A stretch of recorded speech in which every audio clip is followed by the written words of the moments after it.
আসসালামু আলাইকুম। আশা করি সবাই ভালো আছেন।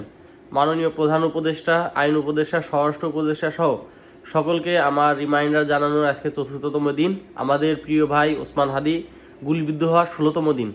আপনারা কি বর্তমানে ট্রেন্ডে গা ভাসাচ্ছেন, নাকি আমাদের বড় ভাইয়ের হত্যাকারীর দৃষ্টান্তমূলক শাস্তির কোনো ব্যবস্থা করছেন? এই বিষয়ে আমরা জানতে চাই, কারণ আমরা এই বিষয়ে কোনো অবগত হই না এখন পর্যন্ত। শুনি নাই যে আসামিকে শনাক্ত করে তাকে ধরা হয়েছে।